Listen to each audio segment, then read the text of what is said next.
All right, so we could talk about Hakeem Jeffries. We could talk about Stephen Colbert again, Michelle Obama, Barack Obama, Adam Schiff. Who else? Jeff Bezos. We could talk about any of these people out there. Lying Larry O'Donnell. You name it. We could talk about them. But I want to talk about somebody much more interesting. A certain someone who is hardcore, fierce, and sexy. Obviously, I'm talking about me.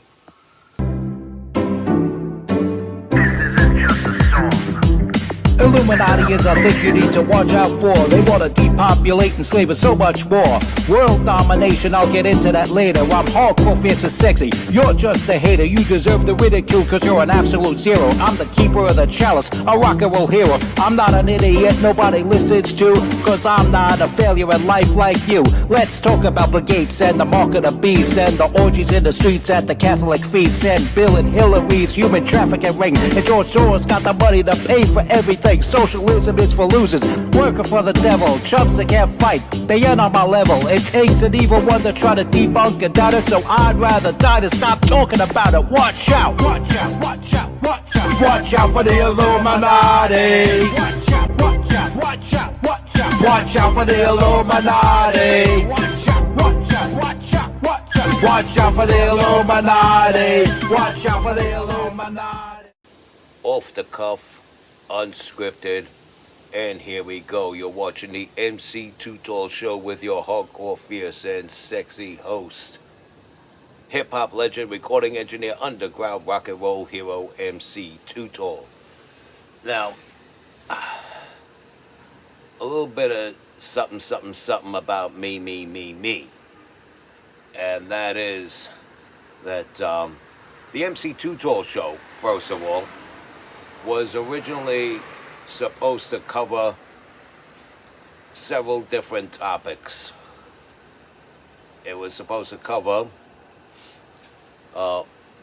automotive mechanics in the maintenance area primarily. It was supposed to cover music production, local live shows and party events, my music,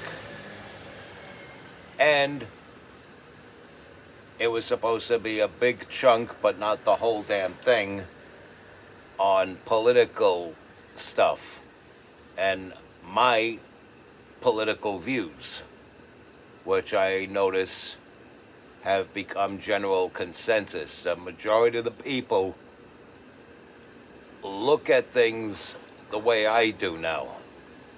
A lot of my viewers are aware of what I'm aware of. And it all somehow ties together, if you think about it. Now, I took up auto mechanics because I was stuck at a job at McDonald's. I wanted to learn a skill or trade that you can't just drag somebody off the street and suddenly they're good at it same day. You can make a McDonald's worker out of somebody in less than a day. You can't make an auto mechanic out of somebody in less than a day. And so I needed to pick up a skill set that brought up my value in life as a person. And so I picked up the phone. I saw the Apex commercials. I picked up the phone. I called Apex and completed the course of training at Apex. Got my diploma for that. And while I was doing that, I was also taking up martial arts for self-defense, which makes me as bold to be as I am. Because I have martial arts training. I learned from the best of the best.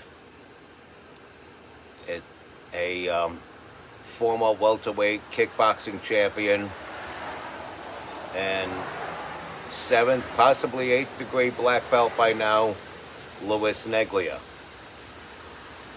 who I understand now is a promoter of a promotion called Ring of Combat. And I understand he's doing very well. He crossed over into mixed martial arts, and he's doing very well. And from a business standpoint, that was the thing to do. And this is why you're not just learning a fighting technique when you learn karate or martial arts, because you're also learning the concept of growth. And you don't always have to apply it to how you throw a punch or kick or block. You can apply it to other aspects of life, like expanding your horizons and what sort of businesses you want to take on, what sort of business ventures you want to take on. So, once again, Louis Neglia, my sensei, is leading by example. And so I was juggling the job at McDonald's I was working at, my schooling at Apex, driver's ed, because you need a driver's license to be eligible to receive that Apex diploma. No matter how good your grades were, you ultimately needed a driver's license. So I was taking driver's ed combined with the martial arts training, the schooling at Apex, and working in McDonald's.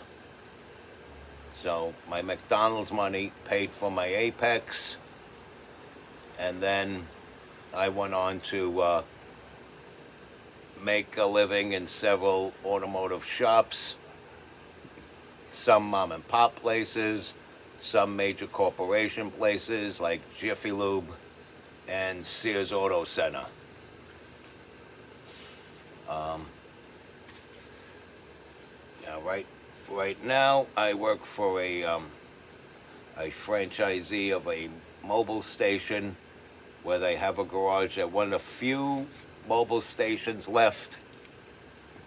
One of the few mobile stations left in the Northeast that have a mechanic's garage, because the region of Bola stations are owned by a company called Bola. Not the wine company. This is a different company altogether. They're owned by a company called Bola. And a lot of these mechanic shops at these mobile stations are shutting down because they don't want to deal with liability and warranties. You got a lot of quacks out there. We've stayed in business as long as we have because, our guys are not quacks. But you have so many out there, they lose business, and so they convert these garages into Bola markets. And the Bola market is pretty much like a 7-Eleven attached to a gas station. And of course, they're not the first to tackle that concept. They certainly won't be the last. But that's what they're doing now. They're replacing a lot of these garages with Bola markets.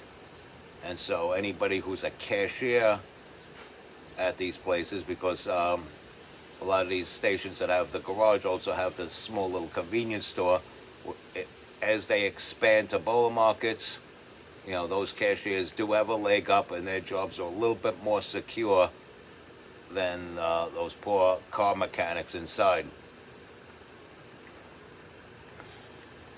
Whenever Bola decides to swarm in on a station and convert it. But, this place I work for is doing pretty well. Now, where does this tie into my music? Well, as an artist, and anybody who's an artist can relate to me on this, when you feel that creativity building up inside of you, you have to release it. You have to release it.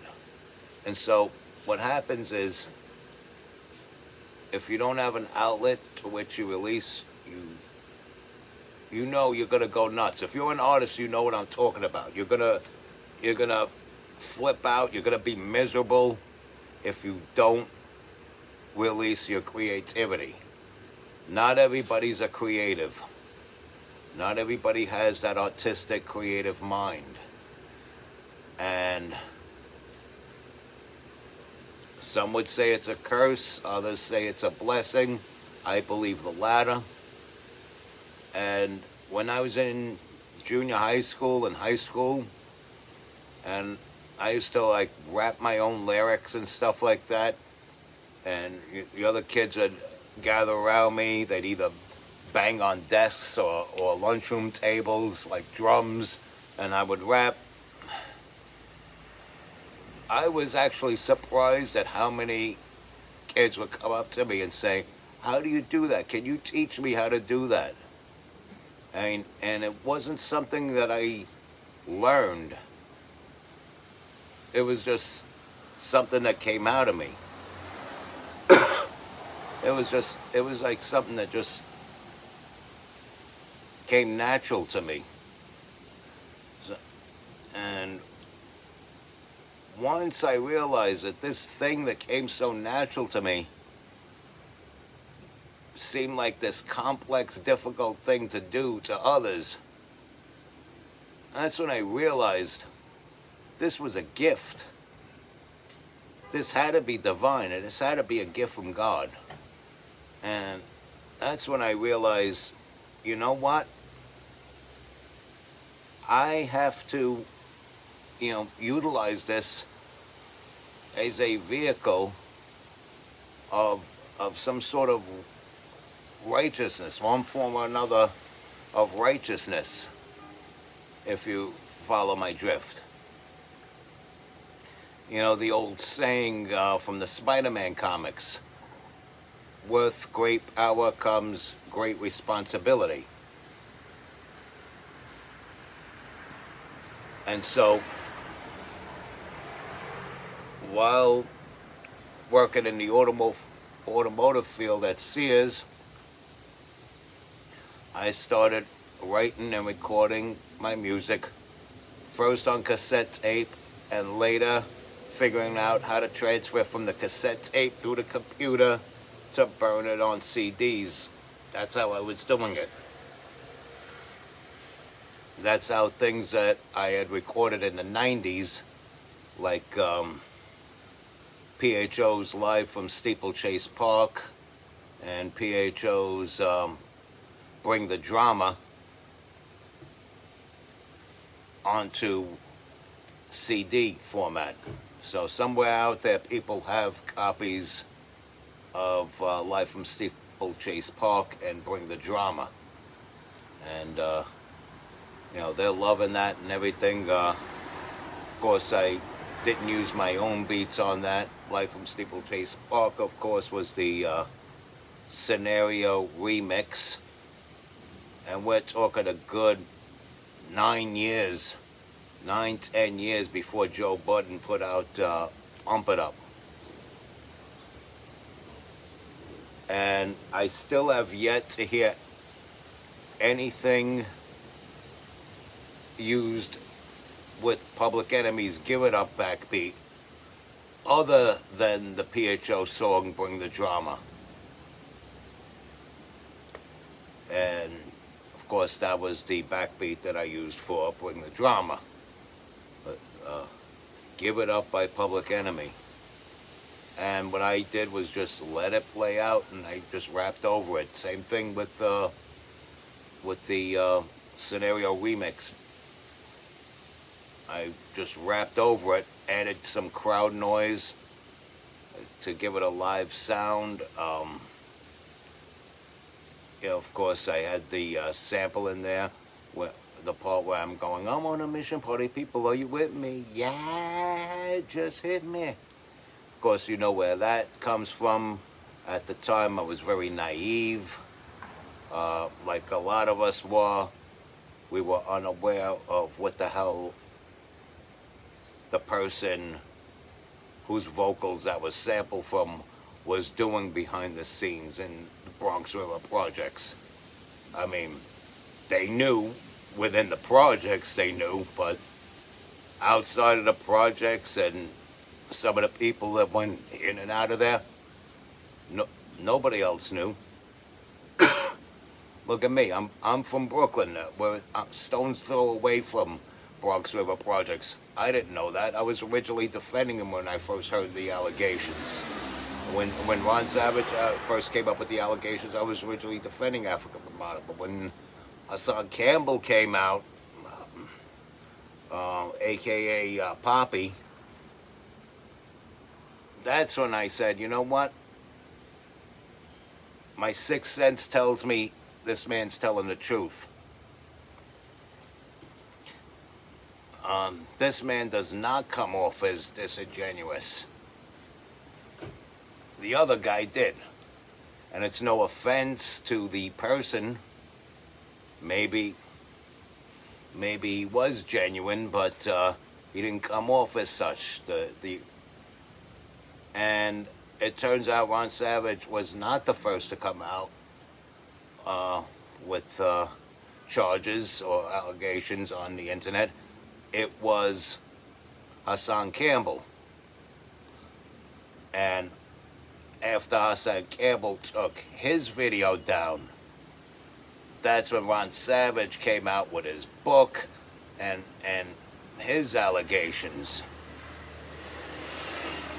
And I've heard since that Ron Savage took a big bag of money and said, "Oh, I was a minor, but this was consensual. If you're a minor, then it wasn't consensual." You know, if a friggin', not that I would do this, of course, I'm not a, so you know what, let me not use myself as an example because I wouldn't do this, but if a grown-ass man approaches a 14-year-old girl and seduces her, and she feels like she really wants him to sleep with her, and they sleep together, that's still not consent because of the age. Follow what I'm saying? So, yeah, there's that. So, if he felt in his mind that he voluntarily, at the age of 15, chose to sleep with Africa Bambaataa, that's still not consensual sex. There's no such thing as consensual sex between somebody pushing 30 and somebody substantially under the age of 18. But anyway, I just wanted to get into that little rabbit hole. Now let me jump out of that rabbit hole and get back to myself here. When I did those songs, I was able to transfer stuff from cassette to CD using a freaking desktop computer, pass those around, and all of a sudden these popular tapes, or that were so popular in the mid to late 90s, started re-emerging as popular tracks being played all over Staten Island in the early 2000s. And so, while working for Sears, I was handed a copy of The Chief. The Chief is a civil service job hunting newspaper. It gives you job listings and listings for open competitive exams you could take for civil service jobs. and I saw that there was an open competitive exam for a position called station agent for MTA New York City Transit. Now, some people to this day don't know what a station agent is. The title of station agent used to be called railroad clerk, and that used to be loosely termed token booth clerk. There was never an official title token booth clerk, but I was essentially a token booth clerk. And number one, that was never an official title. And number two, it was not necessary to change it to that title. Might as well change it to something entirely different because there weren't even any tokens by the time I got the job. We were using the Metro cards, the yellow ones. I'm not that old, but I joined during the era of the blue Metro card. But so I worked there for about 9 years, and the reason behind that wasn't because I lived to be a station agent. It wasn't my life, wasn't my blood. I liked the job because it was an easy job to do for a decent wage where I could afford to build up on my studio equipment and start finally making albums. And while working for them, I was able to construct 6 solo albums. I was able to produce an EP for another artist and a string of singles for another artist, do collabs with several other artists,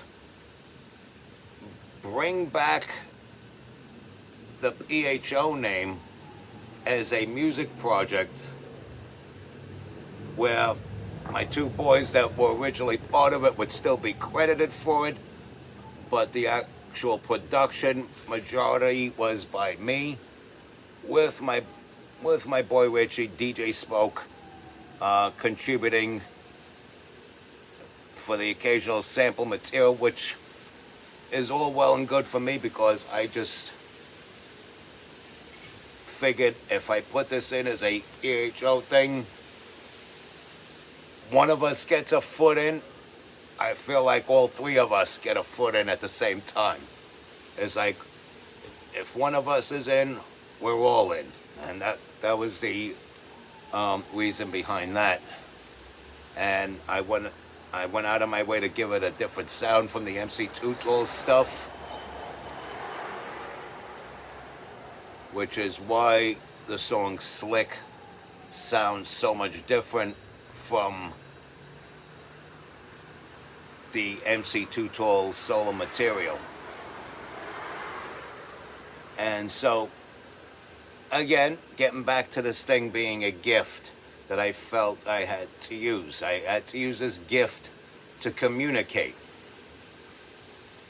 So, I have the written material, got the message in the lyrics.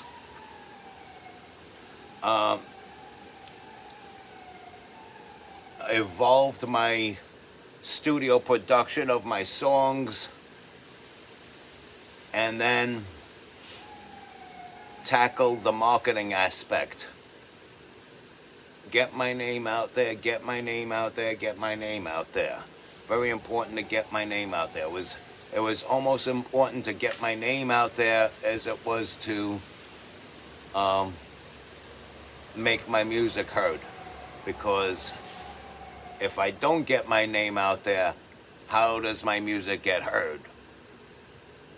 And if my music doesn't get heard, how are people going to take in the all-important message? Which pretty much culminated in 2020 when I finally made a song with a title that point blank says, "Watch out for the Illuminati." And I say that at the end of every video I do. And as you could hear in the background, in these Brooklyn streets, there is sirens. There's always an ambulance or a fire truck or a police car going by blaring sirens in these Brooklyn streets. But anyway, getting back to what I was saying. The message pretty much is all my songs pretty much have some degree or another of what my closing message is at the end of every video. I say, respect God, watch out for the Illuminati, stay strong, keep kicking that slang. That's pretty much the premise and the theme. But since I have this God-given creativity that I don't credit myself for, I credit God for, I'm able to utilize that creativity to make each song a different song. And maybe it'll expand on one aspect of that message a little bit more than others. And then the next song will blow up another aspect of that message. And like it basically expand on that message and into specifics. That's why by the song I did by design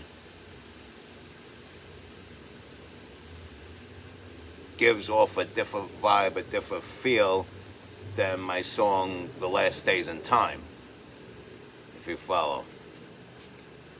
Now, where does the political stuff tie in? Well, I believe that respect God and watch out for the Illuminati is something that every basic run-of-the-mill Tom, Dick, and Harry should know about and like keep an eye out for and live their lives around. You know, it should be like second nature. But there are people that not only do they not think of this as second nature, but they're blatantly opposed to it. There are people going through life with the goal to believe, quote, oh, you're making my life miserable and the lives of people of my ilk miserable to appease your God that I don't believe even exists, unquote. And nobody's picking on them or going after them. But I do counter on people that come at me. Some of the names I've bashed and trashed on social media are those of people who've said my name in a dirty way way before I said anything about them. And from the time they were bashing me over and over again without me saying a word, from the time they were bashing me over and over again without me saying a word to the time when I finally spoke, that adds up to more times they were shitting on my name than the entire time I shitted back at them. So don't get me started with don't pick on this person, don't pick on that person. These are people that have been talking shit about me for years before I muttered a single word about them. Years. And I noticed a lot of people band together. It started out with this little gray mass of people working behind the scenes, didn't know who the hell they were, and suddenly they started showing their faces and their true colors, and emerging, and people I was cool with, people I hung out with, bought a round of drinks for at the bars and things like that. People I was all the way nice to started in with me. They started in with me, and it was for political purposes. It was for political purposes, and I'm like, okay. I kept chugging along until finally they formed a huge freaking gang and managed to make me feel unwelcome. I was never really banned from any place. I could walk into any place, even with people who disagree with me politically and own bars. I could walk into their bar, say hello to them, have a drink with them, even wear the freaking MAGA hat, as long as I'm not saying anything MAGA and I'm just having regular conversation with them about, you know, freaking death rock or metal music or whatever, or the latest local band that's coming into play at their bar, whatever. I'm cool with them. But I was still made by fellow patrons to feel unwelcome, which is a damn shame, because a lot of these club owners and promoters, there's a mutual love we have for each other. I really miss these parties, because the promoters and the owners of at these clubs, to this day, I'm still mad cool with them, and I would love to go in and show support. But you got a lot of people who would be my fellow patrons if I go there, that are very divisive. Yet they're the first ones that complain that the scene is fragmented. And these people are political hacks. They're political hacks in black leather, black lace, black pinstripe suits, the top hats, the goggles, the braids, the beards. You know, basically, they dress like goths. They preach about individuality, but will shun you for your individuality. If you're a little too different to be among the different people, a lot of those different people, a good 60% of those different people will shun you. And then you find that more people amongst the supposed mainstreamers like you even more. And what else do you find? A lot of those people are moral, and the ones that pushed you out of their world, which you contributed a lot to, but they still shoved you out for political reasons, you come to find that they are not moral. And what else do they have in common? They hate people who emerge on the political field, who want to improve the country and improve where this country stands on the world stage, and will actually say the opposite of what's actual and factual. There are people going through life that will tell you Barack Obama is a strong, benevolent leader and very effective, and he had a great presidency, and that Donald Trump is an evil man out for himself, and if he has to destroy the whole country and the whole world just for a little bit of personal gain, he will do that. The shoe goes on the opposite foot there. Barack Obama is that type of person and Donald Trump is not. And I've come to realize that a lot of the people that hated me prior to, prior to me knowing where they stood politically, I noticed a lot of the people in the scene that hated me also hate Donald Trump and also love these scumbags in politics that I despise. They and it's like I thought a lot of these people were non-political. They always say, I'm not political, I'm not political, I'm not.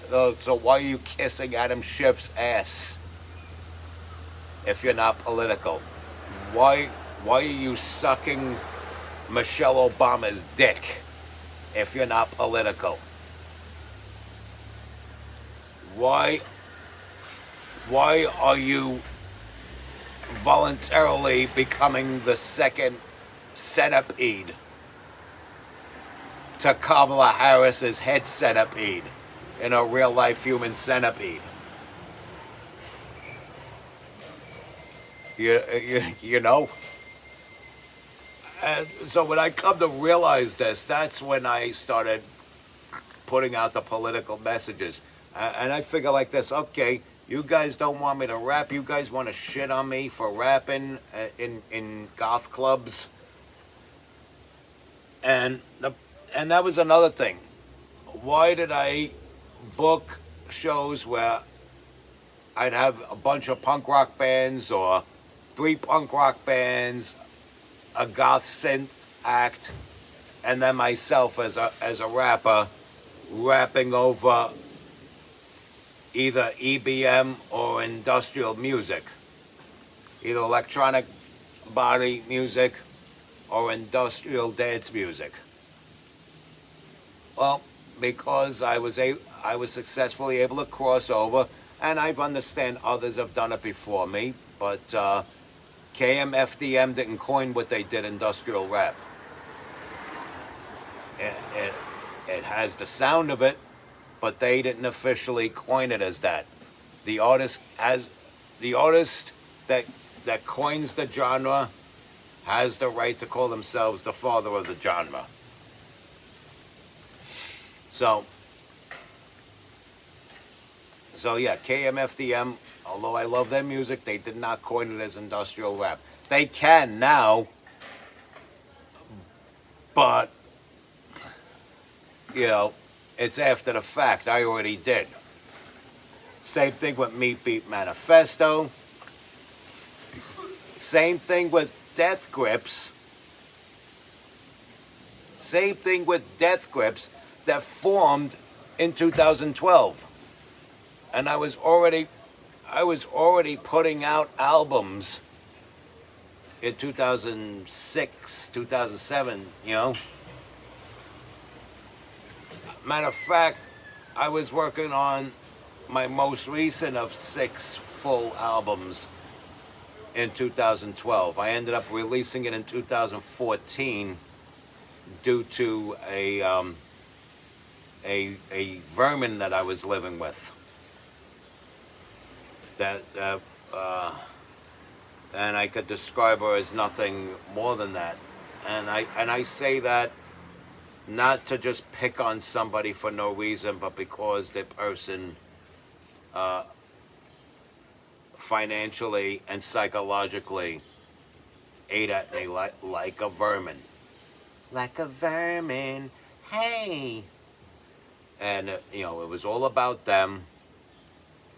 And that slowed down the production. Otherwise, by easily by October 2012, new logos and new marketing schemes would have been out, and there would have been a hell of a lot more copies available in CD format than the digital only release on February 14th, 2014. But, you know, that has a lot to do with me being partially guilty myself of that because of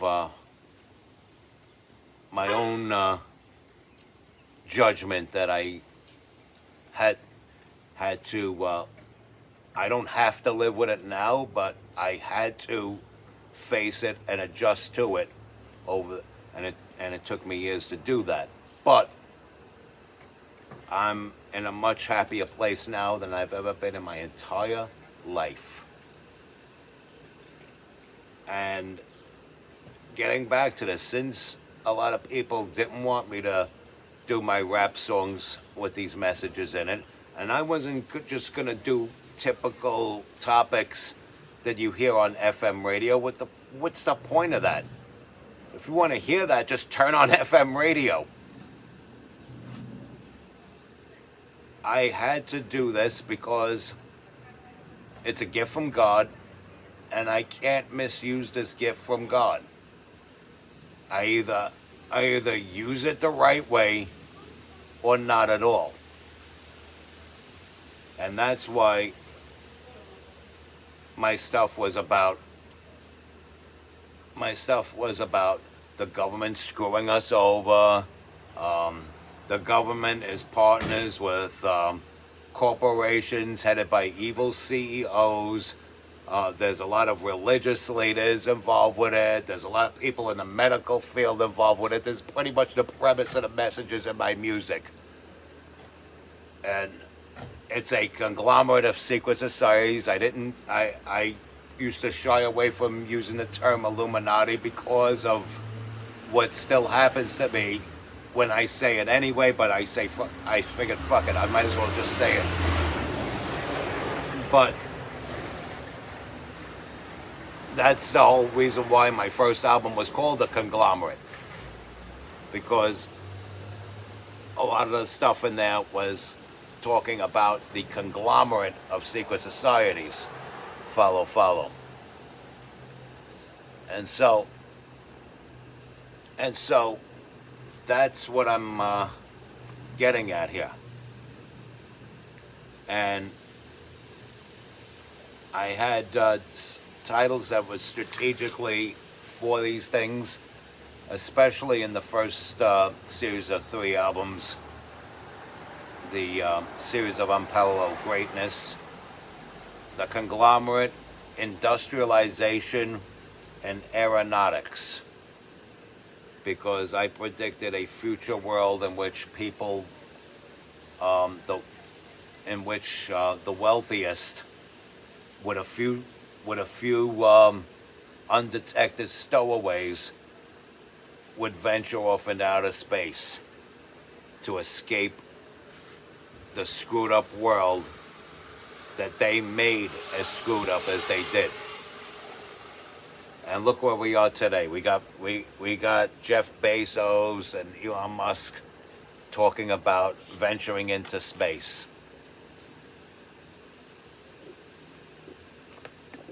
You even have Jeff Bezos dressing up pop stars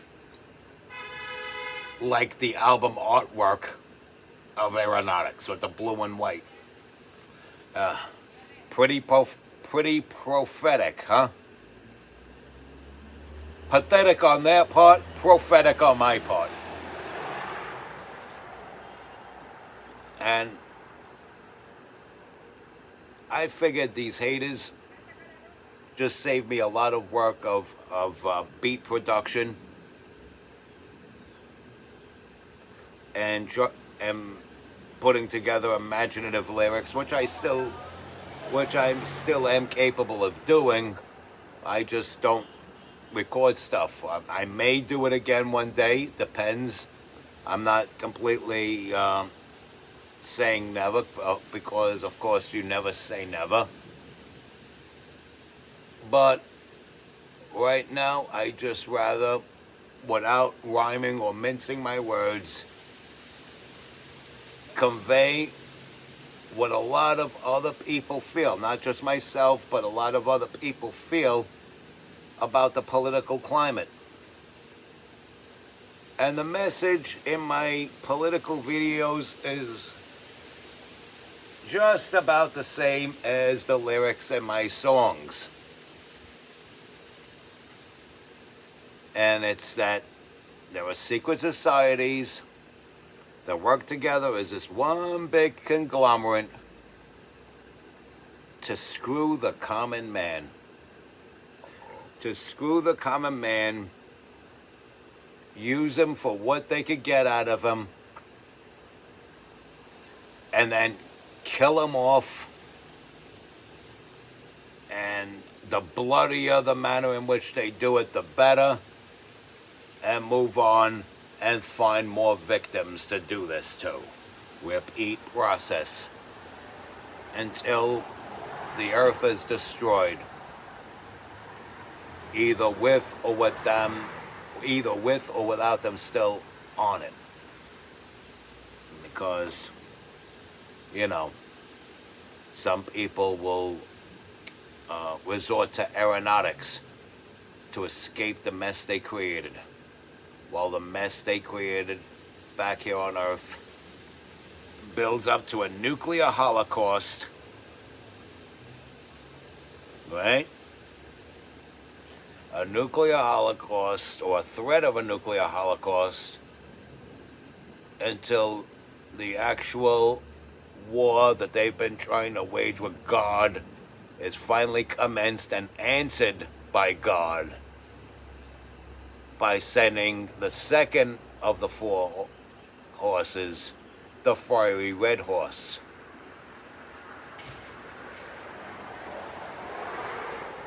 And then, when all is said and done, it's a brand new world. Time for new branding, new logos, and new marketing schemes. Hence why my second series was called the Killer Series. Killer Outpost.